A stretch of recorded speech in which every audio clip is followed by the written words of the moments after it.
We are back for NRL Fantasy Buy, Hold, Sell Round 8. I'll tell you what, a lot of curveballs this week. A lot of curveballs last week too with injuries, and it was a week where some coaches popped off. 1,100 points was not uncommon, but other coaches really struggled with injuries. So, regardless of what you had last week, it's going to be important to attack things this week. Go at it, go hard, and we're going to jump into the first question here. But before we do talk about Selwyn Cobbo, I just want to shout out Biz is out for the next 2 weeks. He's away with his wedding. Weddings take priority over fantasy, apparently. I didn't realize this, but Biz was pretty confident about that. We're probably going to have Jay-Z on the show next week, too, who you guys have seen a bunch of as well. Now, for this week, just me solo. We're going to charge through it, be pretty quick, and Selwyn Cobbo is the first item on the agenda. So, Reece Walsh out for 4 to 6 weeks. Selwyn Cobbo gets that fullback spot. He's 433k, which is very cheap, and he has dual position as well, so very attractive there. In terms of Cobbo's numbers in first grade at fullback, historically it's been a 58-point game and an 18-point game. So for him, I look at that and I said, like, all right, bit inconsistent there. So I jump back into the reserve grade numbers instead, and we have 9 games for the Seagulls where he has played at fullback. All these 80 minutes, and the average across these is 53 points in reserve grade. On top of that, having a look at the run meters here, bunch of big games here. A 274 run meter game, for example, nothing below 100, an average of 190 there, so nearly 200 run meters, and an average of 7.7 tackle breaks, including in that final game, an 18 tackle break game. Now, that was a 98-point game where he ran 274 meters, 18 tackle breaks, had a try, 2 line breaks.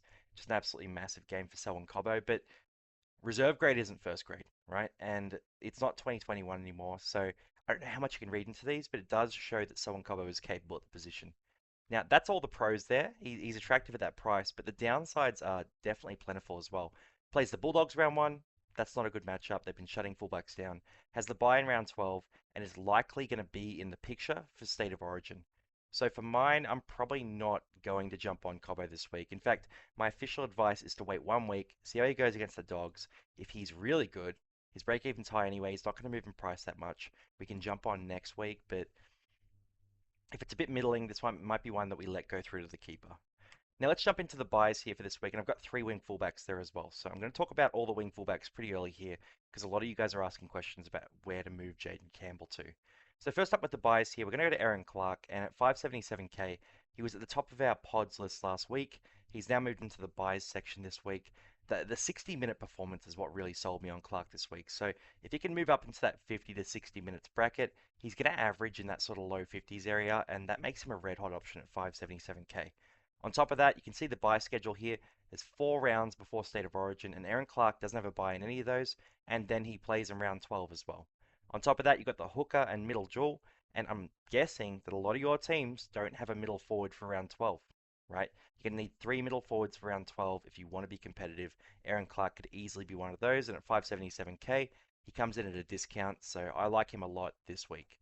Next up is Toby Couchman, and what's happening here is Catchman's sort of going from that, high upside rookie kind of player there to someone who's proving it over and over and over again. Now, the attractive thing about Couchman isn't just the minutes and the points that he's scoring, it's the PPM, right? He is pumping out PPM, third man in tackles, a lot of offloads, all that sort of stuff, and it's all super, super replicatable. On top of that, he's playing well in real life, so I don't see him losing his role at any point, and it just feels like Toby Couchman is going to grow into this role and sort of be rock solid through the year. He probably isn't in the origin picture either, so through the origin period, with that dual position edge and middle forward, he's just one of those rock solid options that you can rely on. At 750k too, if he averages, 60 points, which looks possible at this point, you're getting a bit of a discount there. So I'm going to say this, and it's probably the last time I'm going to say it. This is the time to hop on Couchman. I don't know. I was still a bit iffy last week. I'll be honest, I was a bit iffy after the knee injury he suffered the week before. He looked really cooked at times in that game, but he came back last week, played 70 minutes, so he seems to be fine. At 750k, he's someone that I'm looking at targeting this week. Now we jump into the wing fullbacks here, and we're looking at Fletcher Sharp, Scotty Drinkwater, and Jacob Carraz. And man, I'd love to have Biz here and ask him his opinions on these things. But Fletcher Sharp, Drinkwater, Carraz, I'm going to outline the different things on each of those guys. So for round 12 coverage, Fletcher Sharp covers round 12, Scott Drinkwater does not, and Jacob Carraz potentially does. So if you're looking just at round 12, then Fletcher Sharp is probably your guy. But Scott Drinkwater doesn't have a bye between round 12 and round 27. So following his round 12 bye, you basically don't have to worry about Scott Drinkwater at all. So that's an upside there. Jacob Carraz, he plays all three major bye rounds if he doesn't make the Origin team. So when it comes to bye schedules, they've all got their upside, but I would say Fletcher Sharp is the safest for round 12. On top of this, Fletcher Sharp is averaging about 25 tackles a game. Doesn't miss many tackles either, so that defensive work rate is really good for him. The Knights also looked a bit better in attack, and he actually had a try called back in this game as well. So that 62-point game could have been, a 75, 80-point game for Fletcher Sharp instead. So that's pretty appealing there too. And you throw in the fact that he has the coverage of wing fullback and half as well. So at 669k, it's not cheap, but he's one of those options that could be red hot for you. I wouldn't be shocked at all if Fletcher Sharp ends the year with that sort of 50, 55, 57 kind of average. And at that price, look, you're paying roughly what you get there, but at wing fullback, we got some cash to use. We don't have Jaden Campbell anymore, so I think Fletcher Sharp's the best option, and he's who I'm going for. Now, Scott Drinkwater's the next one, and I'll be shocked if I don't get Drinkwater in round 13. That's sort of what I'm thinking here. So I'm really trying to target a bit of round 12 action, and I know that Toby Couchman doesn't help with that, but when it comes to Drinkwater versus Sharp, I feel like they're quite similar. So I'm going to use round 12 as the tiebreaker. Now, Drinkwater's one that you can get right now 100%. Just know he doesn't play round 12, but following round 12, he's perfect for the Origin period. So Scotty Drinkwater, he's been lighting it up. I will say the last few weeks as well, his 3 round average is 55. So that average is moving up too. But for me, I've got Drinkwater just behind Fletcher Sharp on my rankings there. And the third guy here is Jacob Carraz. And when we're talking about Carraz, it's important to understand that Carraz is in good form, right? He's come back. He's only had a couple of games so far. But the Dogs are undefeated. He's stepped into the team. He's been an absolute force. And he's racking up nearly half a dozen tackle breaks, nearly half a dozen offloads, those sorts of stats there, and just pumping out big numbers, 200 meters a game. So when I look at Carraz, I think, all right, great. That's a great option. Dual position, awesome coverage, covers all the major buy rounds, 644k. It's a reasonable price in a team that is top of the table. The downside here is that Zach Lomax is out between 6 and 10 weeks. So anything beyond the 6 weeks really means that Lomax is going to miss Origin Game 1. The question there too is, would they pick Lomax even if he hadn't played in the NRL in the last 6 weeks before an Origin game? I don't know that they would. So I think there's a good chance that Carraz is the next man up for that wing spot for the Blues, in which case he would miss round 12, then he would miss round 13. He would play round 14 against Parramatta. If he made the Origin 2 team, he'd miss round 15, and he'd miss round 16 as well. Then he'd play round 17 against the Panthers, and if he made the Origin 3 team, he would miss round 18. So you're looking at these Dogs players, and if they make the Origin team, you're looking at 5 games out in a 7-week period that they miss. So they're essentially missing a month of footy, really, there in a 7-week period, which is too much to swallow. So for Jacob Carraz, I'd probably want to hear that Lomax is back, and maybe Addo Carr was going to get selected for the Blues, or something different there to be looking at him. But I really think he's probably the guy they're going to select on the wing for the Blues. So for mine, I can't recommend you buy Carraz because I think there's such a big chance he misses round 12 and round 13, and they're very challenging weeks. So for me, don't get on Carraz. But if you think he won't make the Origin team, and you're certain of that, you can jump on Jacob Carraz. Rolling through the pods here, and these are pretty exciting. So the pods list this week is actually elite, and it's so fun. Kai Pearce-Paul is the first one. He's a pommy, so he's not going to play Origin. 651k. He's priced at 48 points. Now, the cool thing about Kai Pearce-Paul here is he's averaged 56 points so far this year. Hasn't had a try. A couple of try assists, I will give you that, but no tries there. He's pumping out that mid-50s average. He's looking like an elite back rower. He makes about 40 tackles a game. And last week he had 5 offloads in his bag. So when I look at Kai Pearce-Paul, I think, yep, you know what? They're going to need to create some attack. Kai Pearce-Paul is going to be a part of that. He'll be rock solid through the year. Doesn't really score below 40 and can easily go above 70 as he did last week there. So if you like Kai Pearce-Paul and you need a back rower, this is the key thing, right? You don't have 2 back rowers already for round 12.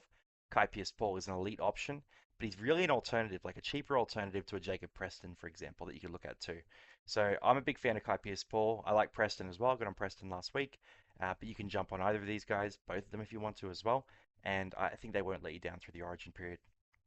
Going through, Nicho Hynes is the next one here. He will not make the Origin team is my expectation. I think he's a few tiers behind the guys who are in that spot. So for Hynes, 726k. I got on Hynes last week. He pumped out just under 60 points for us there. It was okay. It looked better than like earlier on. Like he was on sort of that 54 with 20 minutes to go.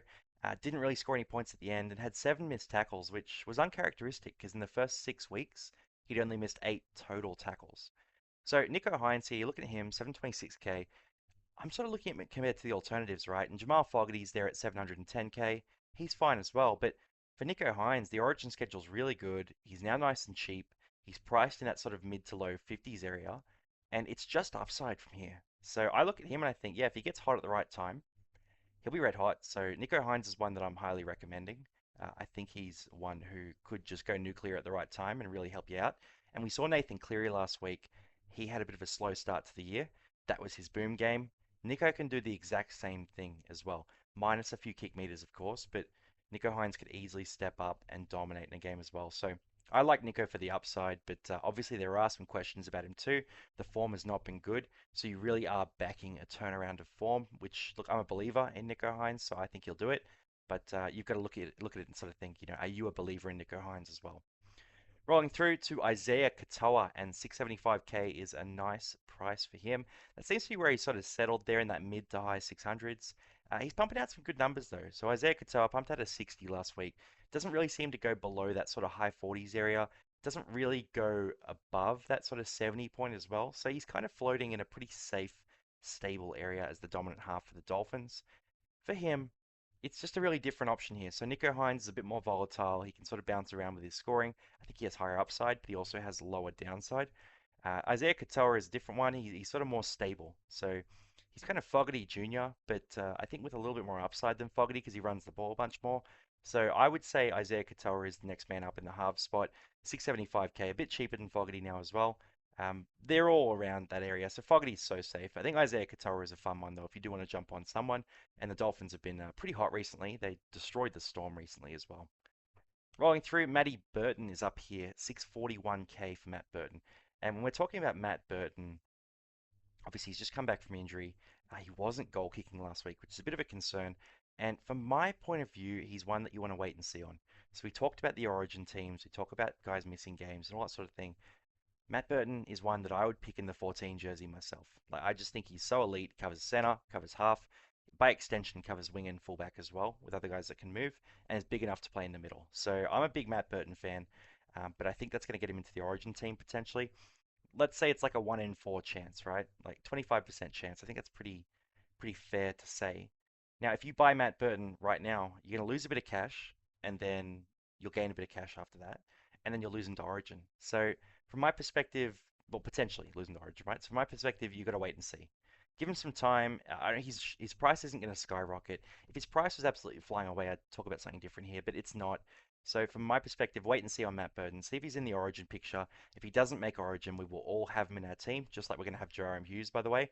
But if he does make Origin, he's going to be a total disaster for your team. So I'm going to say wait and see on this one, but I do like Matt Burton. If you want to jump on the pod now, you can go and do it. Last one here is Herbie Farmworth, and for Farmworth, 763k. Again, red hot option. He's one of the best centers in fantasy. He's been absolutely killing it. He's been pumping out scores around that sort of 50s area, other than one game in the 70s previous to last week. This week he then came back and he scored that sort of 75-point game. So Herbie Farmworth, he's showing that he's got an elite floor. Even when he doesn't score tries, he's pumping out that 50 points, 10 tackle breaks, 5 offloads, all this sort of stuff. And he can come out with those bigger scores when he has a try and sort of has a few big plays as well. So from my perspective, you're paying a big price, but you're paying for the best center in fantasy. And the Origin schedule's good too. He's obviously from England, so he's not going to make the Blues or Maroon side. I'll tell you what, though, he would if he was playing for either team. But yeah, Herbie Farmworth, rock solid option. Just very expensive. So it's not where I'm putting my money personally. But Herbie Farmworth can go 100 plus any given time. And the more I think about it, the more I kind of like him. So I'll probably consider it through the week. But I don't know if I could. I might do it actually. I might do it. I'll look at my team.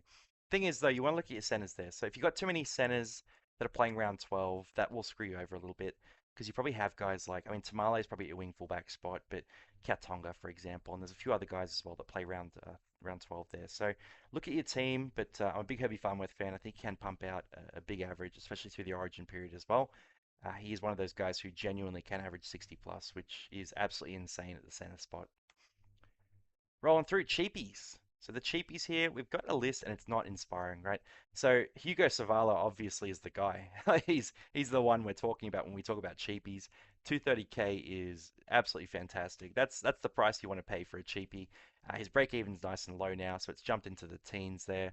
this is the time to buy Hugo Savala. The stats have been fine. So his stats across the weeks have been relatively consistent.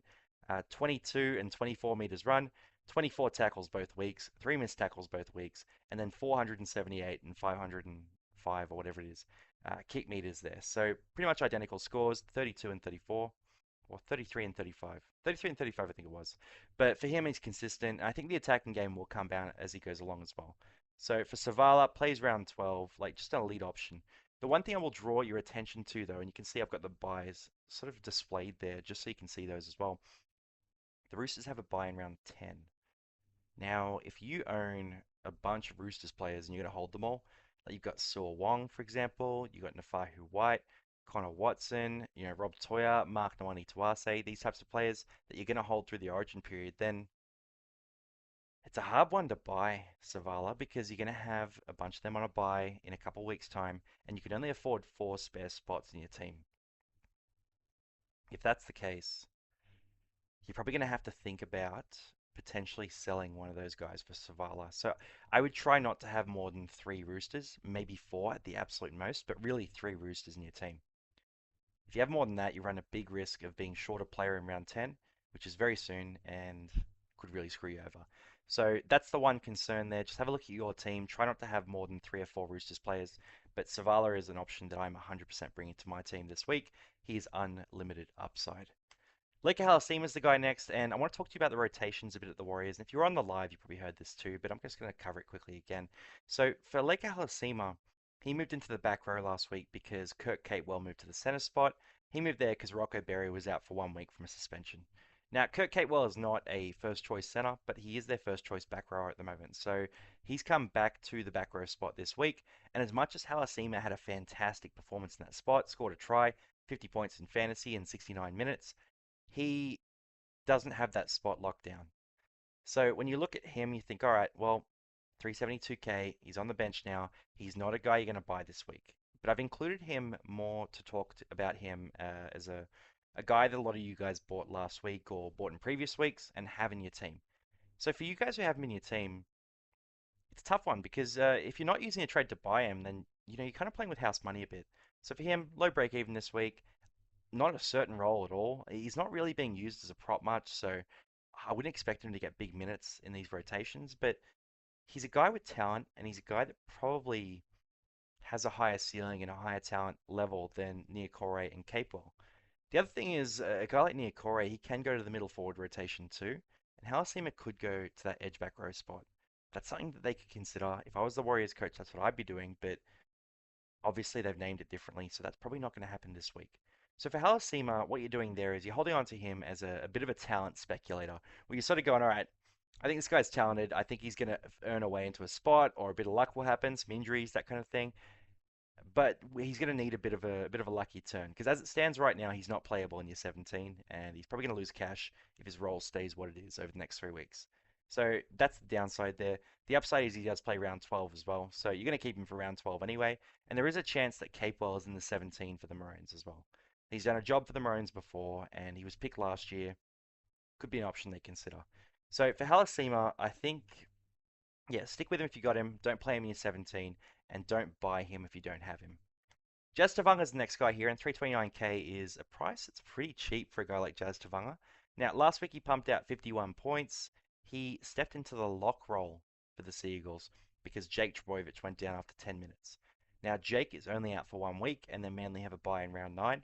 So when it comes to Jazz Tavanga, it's a risky one. It's a risky one to jump on because going back to his bench hooker role, he was scoring terribly for fantasy there. So if he goes back to that role, you're not going to be targeting Jazz Tavanga. But if you think about Manly's sort of middle forward rotations and you sort of see a few guys getting suspended, you see, Sipley is out suspended, for example. Paseka's out for a while. They're missing a lot of men. Maybe Jake Trbojevic goes into the prop rotation a bit, and maybe Tavanga gets 30 to 40 minutes at lock, as well as playing hooker. If that happens, and I'm taking a lot of steps here, right? Like it's risky, but if that happens, then he becomes one of the best cash cows of the year because he can pump out that 50 average. It was a 61 last week, by the way, not a 51. A 61 last week, but he can pump out that 50 average in that role. And at 329K, he plays every single major buy round playing for Manly. And you've got the dual position of hooker and mid. So he basically becomes Aaron Clark but 250k cheaper, right? So the upside is fantastic for Jazz Tavanga. The downside is that you have him, you buy him, he goes well this week, he makes some cash this week, he has a buy next week, so he's kind of useless for that. And then Jake Dvorovich comes back, and Jazz Tavanga goes back to that average role and doesn't get anything done. So that's what you're sort of betting on here. My prediction is that they will make some changes and he'll get some minutes at lock. I'm not certain it'll be enough to impact his fantasy scores though. So I'm personally saying steer clear of Jazz Tavanga. But if you think Manly are going to really struggle through that middle forward rotation and they're going to make some changes, Gerbo goes to the prop spot, Tavanga comes in at lock, potentially at times, then he's a very solid option. The other thing to note here is that he is going to play all those major buy rounds. So if you're looking at a cash out, he's a bit expensive as a cash out, but he does cover all those major buy rounds, covers hooker and middle forward. And again, we talked about middle forward. It's a real challenge there. A lot of the guys we're talking about aren't covering mid. So I don't mind him for that reason too. I think you can take a speculator on him, but it's a hard one to jump onto because obviously Hugo Savala is the one you want to target, but just Tavanga, there's a few things in his favor here. So if you're a risk taker, you can jump on. The more I talk about it, the more I start to think that I might actually do it. If Jake Drabovic played Origin, which I don't think he will this year, I would say Jazz is 100% like a must buy. But the fact that Jake probably isn't playing Origin, they're not going to lose many guys to Origin. Maybe Ola Kawatu, obviously Cherry Evans, but it doesn't really impact his rotations for Jazz. So that's my concern there. The other thing is like guys like Nathan Brown, they can eat up some minutes too off the bench. There's a lot of risk in this, but the upside's massive. That's what I'm going to say there. If you want to take that gamble, you can. Drop a note in the comments if you are buying Jazz Tavanga, but that's a risky one. Then Jaden Sullivan here, 286k. He's an option that was talked about a few weeks ago. He's been named in the halves again. It's a couple of weeks that he has before Jamie Humphries comes back. Doesn't play the major buy round 12. So for mine, this one's a bit risky and the upside isn't really there, but he's playing half next to Cody Walker. So what we saw last year was Latrell Mitchell playing fullback was getting about 300 kick meters a game. That would mean that Jaden Sullivan would get about 300 as well, and Cody doesn't really get too many. That could be good for him. He runs the ball a bunch as well. He could average quite well over a couple of weeks. And then if Cody Walker was injured before Humphries came back or something like that, then it would make him super, super interesting. So the price he's at does make him interesting because his scoring pedigree is quite high, but it's too risky again, right? Like at that job security, Jamie Humphries will come back. Lewis Dodd is floating around as well. He only got like 11 minutes last week. Like, there's just too many changes going on at South Sydney. So, even Jai Gray, for example, like you could make a case that Jai Gray comes on and plays half as well. So there's a few risks here with Jaden Sullivan. I'm probably not going to recommend him, but it wouldn't shock me at all if at some point he was 400k and we were talking about him. Sam Tuiviti is the last one, and for Parramatta, he came out and scored well last week. So they scored a 49, played only 33 minutes, had that try out of dummy half, which, man, it was a big boy using his size. Now he's got a bye this week, so you don't have to rush on Tuiviti. But if you wanted a middle forward at a low price, 258k, I've done well with this strategy before, running those Parramatta middle forwards. Guys like Wiremu Greg, for example, Parramatta can sort of bring on some of these big boys and give them a few more minutes through the origin period, which is very interesting for fantasy production. Now, the downside here is that Parramatta's middle forwards aren't making Origin the way they used to. So it used to be Junior Polo making the Origin team, Regan Campbell-Gillard as well. And now it's probably no one. Maybe Jermaine Hopgood, but really no one guaranteed. So for Tuiviti, the increase in minutes isn't super clear, but he is playing good footy in a team that's rebuilding right now. They're planning for the future. He's a young guy. I think he's going to get more and more minutes as the year goes on. So again, it could be a bit of a slow burn, but Parramatta's bye schedule is pretty good. You don't have to make the call this week because Parramatta have the bye this week, so you can wait and see on this one. But if Tuiviti was named to start, for example, we'd jump on him 100%. If he stays on the bench and there's a favourable bench, I'd think about it too. But Riley Smith is playing that 80-minute role, so you probably can't really trust Tuiviti to get the big minutes for you there. Then the holds here, some interesting options here. So Dave Fafita is the first one, and what happened with him? So he was ruled out. It was a minor injury. Okay, we all moved on. Then we were told it was going to be 4 weeks plus for Dave Fafita. Everyone thought, all right, well, we're going to be selling him. And now it's a case of him being named this week on the bench. Now, I don't think there's any guarantee he plays this week. He's named on the bench there. Chris Randall is named to start, which is kind of bizarre to me. So I think either Fafita will start or he'll play injured or he won't play. Like I just think it's one of those three. And if he's fully fit, he's starting. If not, then be a bit concerned. If you have Fafita though, you hold him 100%. You stick with him, see what happens here, and you probably play him in your 17 regardless of whether he's on the bench or starting. But if you don't have Fafita, hold off, wait a week, and see what happens there, and then maybe jump on next week. So in my case, I reversed my Dave Fafita trades. I'll be looking at buying him next week when he's fully fit and back in the starting role. That's what we want, the starting role for Dave Fafita. Lachlan Hubner's the next one here, and 431k is priced in the low 30s here. He's been pumping out that sort of, low 40s number. Has had a couple of injuries, but I'm not reading into it too much. Now, the downside for Hubner is they haven't just moved Duncan into the starting lock spot. They've moved Arrow out of the edge back row spot into lock, and they've moved Aitken into the edge back row spot. The issue with this is that Ewan Aitken is a better edge back rower than Jai Arrow in my mind, and Jai Arrow is one of the better locks in the game when he does play there. So you end up with Ewan Aitken's skills being taken advantage of at that back row spot, where he's so fun, so creative in attack, and Jai Arrow, I think he'll show out in this game as well. So if you're a Hubner owner, you're probably looking at this and thinking, all right, well, what happens here? And the answer is one of a few things. The first option is that there are injuries in the South Sydney forward pack, which has happened all the time this year, and Hubner just lucks into minutes again, which has been his entire stint in first grade pretty much. The second is that maybe Aitken goes back to center, Arrow goes back to the back row, and Hubner goes back to lock. I think that's quite unlikely. I think they were wasting Aitken at center. I think they'll want him in the back row spot. Third option here is that they run Jai Arrow as a prop. That's what they've done in the past, and I think that's quite likely to happen here as well. So that's probably your best bet if you're a Hubner holder. Now, for mine, I'm probably going to hold Hubner, but I'm actually kind of open to selling him as well. I am looking at a few trade options, and yeah, for Hubner, he has cash to make, but he doesn't play round 12, so if you can make a trade that's good, this is a loose grip hold. If you want to let go of this one, then you can let him go, and I won't judge you for it too much. Like, I just think he's got cash to make if he comes back into the right role, and it's only 1 week out with that HIA, so it's a short amount of time to wait, but if you have good trades to make, you can make those trades. I won't hold it against you. Then Jenkins and Kautonga. So Jenkins a bit below 400k, Kautonga a bit above 400k. I think they're both guys that you hold on to. And, they got the buys coming up. So Kautonga this week is that awesome dual position loophole guy. So you can use him to loophole your center spot. I'll go through that later on as well. So he's a good option to keep. And he had that one bad game, but other than that, he's been pumping out good numbers. So yeah, stick with him. Break even's fine. He made cash last week. He plays round 12 is the important thing. So you don't want to be selling too many of these round 12 players now that we're getting so close to Origin. The other guy here is Tom Jenkins, and again, shocker last week, didn't get a lot of ball. It's been rough. There's a few things to talk about here. So the first thing is obviously he plays round 12. We like that. Has the buy in round 11. Plays round 12. We'll stick with him for that. The second thing is that Brian To'o is back quite soon, and there's a bit of contention here, right? So Isaac Tungo was dropped out of the team into the bench spot last week, so he's a bit lower on the pecking order. Casey McLean was completely dropped from the team earlier in the year, and Jenkins won the spot over Casey McLean. So it's really a three-way battle for those two center spots.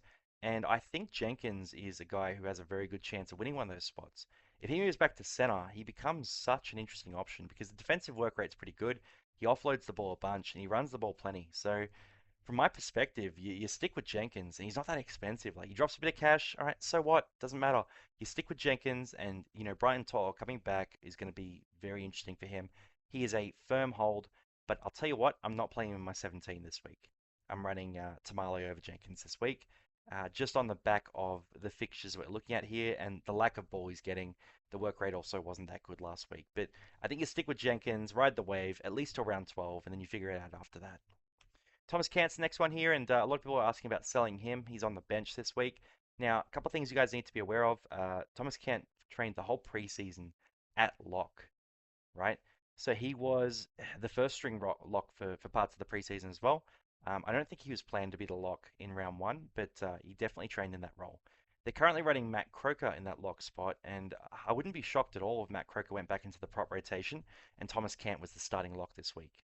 Now, even if he's not the starting lock, I'd still hold him 100% because he may come on after 25 minutes and play 55 minutes at lock.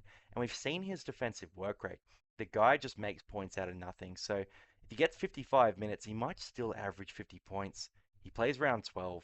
Dylan Lucas is an origin threat too. Like, there's just a lot of things working in his favor. So at 629k, I think you hold the faith and you keep rolling here, and you just hope for the best with Thomas Cant. Just he's got that fantasy pedigree. That's the big thing, right? So just stick with him. It's the same as Matty Nicholson last week.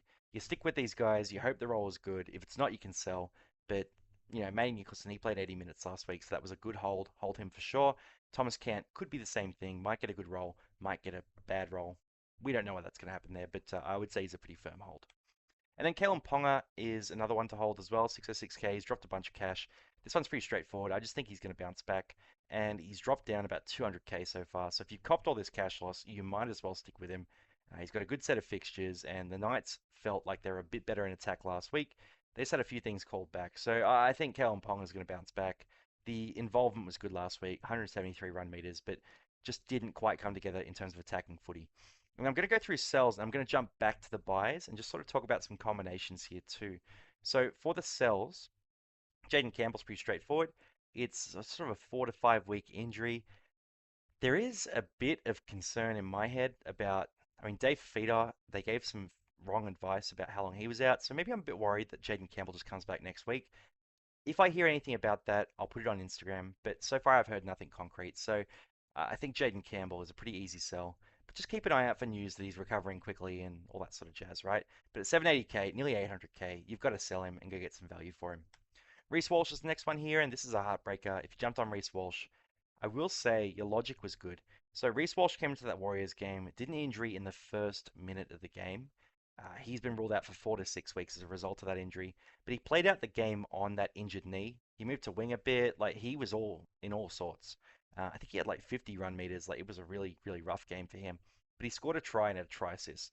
So on one leg, he scored a try and had a try assist. So your analysis was on point. Like if you bought Reece Walsh, you went and looked at this and you found a game where he had big upside for attacking stats. If he stayed fit for the whole game, he would have scored like 60. I'm fairly confident of that.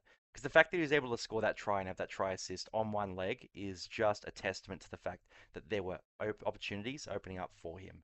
So you did well there, but I think you got to sell now. It's 4 to 6 weeks, too long. Hurts you in round 12, hurts you in round 13. The price is low, but I think you can just buy him back later if you want to take that gamble again. Then Adam Dewey, this is a tough one for me to swallow, and yeah, look, we took the gamble, right? So we knew what this was. We knew what this was, and when we jumped on Dewey, I said it to all you guys as well who were thinking about buying him. It's a big gamble. There was a bit of talk about different things happening. I'm still fairly confident that if the Tigers came out and beat Parramatta, or if Adam Dewey played well in that game, he would have locked down that spot. I'm fairly certain of that. I think he would have locked down that spot until Latu Finu came back. The issue is that Dewey, I like Dewey. He was very involved. He went hard in this game. Didn't have his best game. Sort of butchered a few attacking opportunities. Had that run where he nearly scored a try, but just didn't have the sort of pace and athleticism to get through the gap. Had a few opportunities where he could have passed the ball to guys in better positions and sort of dummied one himself at the wrong time. So, I mean, they lost to Parramatta. They got pounded by Parramatta, the Tigers, and Dewey was a bit of a glaring issue for them. I also look at the fact that Stafford Toa didn't get as much good quality ball, and he's been one of their biggest weapons. So Galvin coming back definitely helps Stafford Toa. If you have Stafford Toa, you stick with him, by the way, because Galvin is going to help him out. Just give him another week, see what happens there. But for Dewey, it's one that you're probably going to sell. The issue there is just there's no reason for them to move him back into the half spot, and I think this performance moved him down to fairly certain third string half for them. So that means he's a sell. I mean, look, Latu finally comes back soon. They've rushed Galvin back, even with all the talk of, bullying and legal stuff and all that sort of jazz, which I'm not going to go into today, but it's just a really bad sign for Dewey. So I think he's a pure center from now on and not a great scorer at center. So not of interest to me. But if you want to hold on to him and wait a week or two, you could benefit from that. Something might happen. It might go his way. I just don't see it happening. But I guess if we got news that Galvin was early released or something like that, then suddenly it's Dewey versus Latu Finu, and Latu Finu has had quite a few injuries, so maybe Dewey is in with a shot. So if you do want to wait a week or two, you can do that too. But if you want to sell him, I'm all for that. I'm probably going to be selling him this week 100%.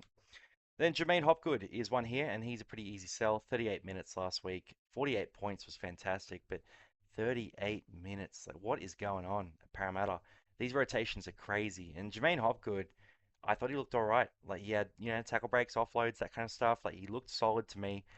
I feel like he's a good player. I see no problems with Hopgood. I get he's had a few issues early in the year and hasn't been in his best form, but I'm a big Hopgood fan. Like this guy's a beast, and if he gets the minutes again, I'll be targeting him. But right now, 38 minutes, like, can you persist with this guy with 38 minutes? I think it's very hard to do. You throw in the fact that Parramatta have a bye this week, so you're gonna get zero out of him anyway this week. He plays round 12, but is he in the Origin picture? Probably not on form, but potentially on reputation. So there's just a lot of downside here with Jermaine Hopgood. So I'd probably be moving him on. But again, if you want to hold until round 12, you could do that. Like, he's not going to drop a lot of cash from here. He's already at a pretty low cash point, so you could stick with him. But that 38 minutes is just hard to come back from.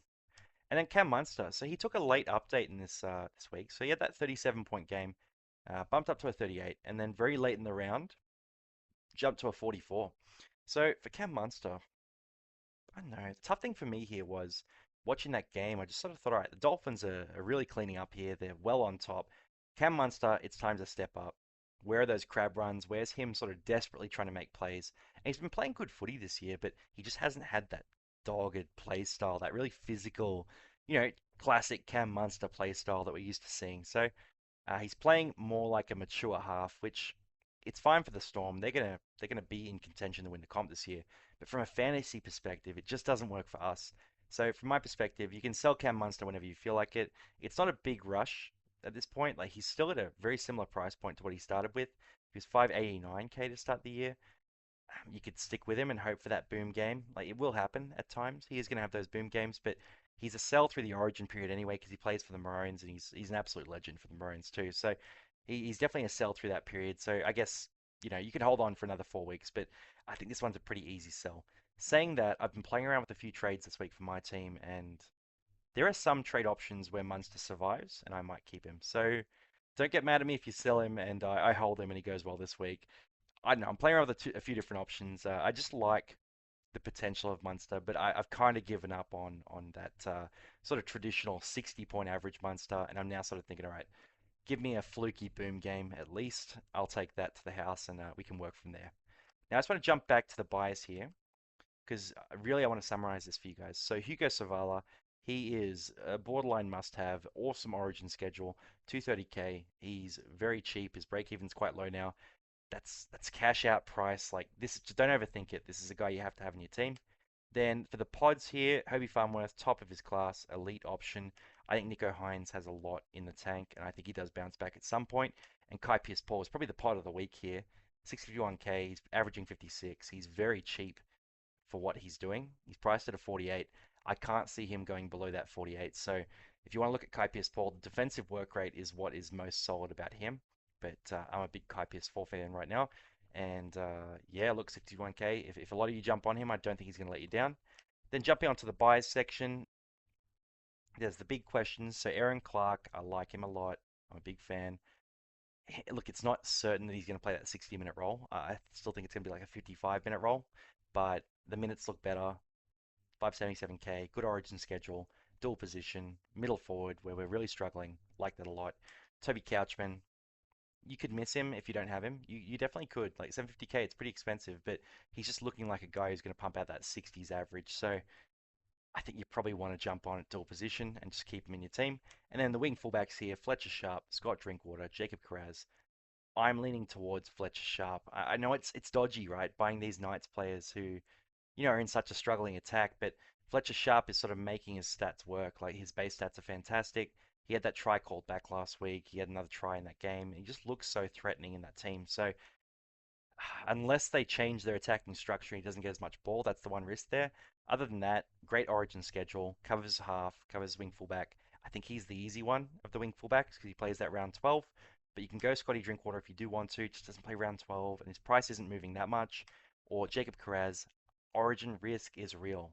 So from my view, it's Fletcher Sharp this week. I like him a lot at that wing fullback spot. It's Hugo Savala is a great option there as well. And then you choose your own adventure from that point, right? So you go Couchman or Aaron Clark or, one of these pods here, Kai Pierce-Paul, Nico Hines, Isaiah Katoa, Matt Burton, Herbie Farmworth, whatever you want to do there. So it's Savala. Oh my God. I like Savala, Sharp, and then one of your other options there. So hopefully you liked this one today. Hopefully it was an interesting video. Bit of a solo one, so a bit different, bit shorter as well. We'll have Jay-Z on next week. Jay-Z will be jumping on for Buy, Hold, Sell next week. And the week after, Biz will come back to regular programming. It's a lot more fun with two people, I will admit. I'm sure it is for you guys as well, listening with two people, like we do with Tim was Tuesday with Monty. But good luck this week. Drop your trades in the comments, and I will see you guys on the next one.